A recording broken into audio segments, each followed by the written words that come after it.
So, last day natin ngayon sa South Korea. Medyo hindi mainit for today. I need coffee. So, bibili muna kami ng coffee na Ate Glo. Bibili pa kasi kami ng bag para doon sa mga iba naming gamit. Doon kasi sa baba ng hotel namin, may gusto pa ako tignan doon ng mga pants. Kasi nakita ko ang gaganda ng pants nila. Medyo pricey lang doon. Pero ang ganda ng mga design. Coffee. Wala kasi silang stevia dito. Nakakainis. Pa-sugar sa matcha ko. Pero wala sila ditong stevia. May stevia akong binili sa TikTok. Kaso nakalimutan ko naman sa bahay. Okay, gabi yung matcha. Hindi ako pwede kasi mag-matcha dito. Kasi baka abutan ako sa airplane. Sobrang dami na rin nag-check out ngayon.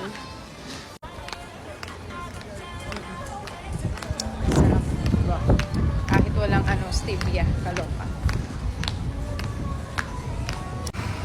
Dito kami sa Blue Elephant. Wala yung design na hinahanap ko.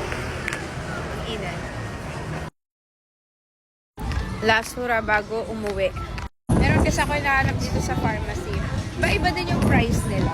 Medyo mas mahal lang sa mga pharmacy kaysa sa Olivia. Kaso may mga ibang product na hindi available sa Olivia.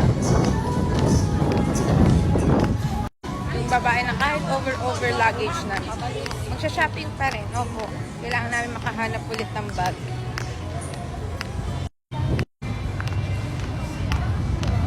Ito yung mga sa BTS.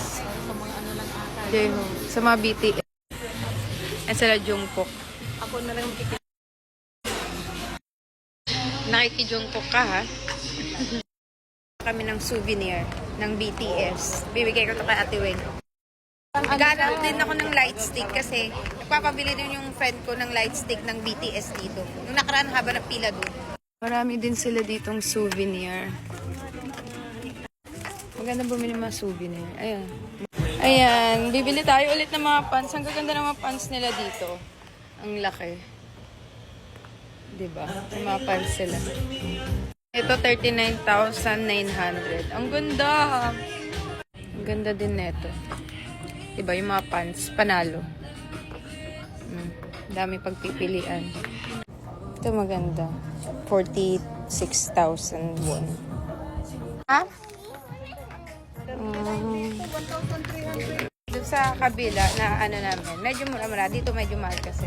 Pero marami kayong choices dito. Kaya anak ko, sinundo na ako, magla-lunch kami. Ayan maganda kasi may mga wonton noodles. Chicken for Brayden. Wow, pasta. You want pasta? Sarap ng noodles.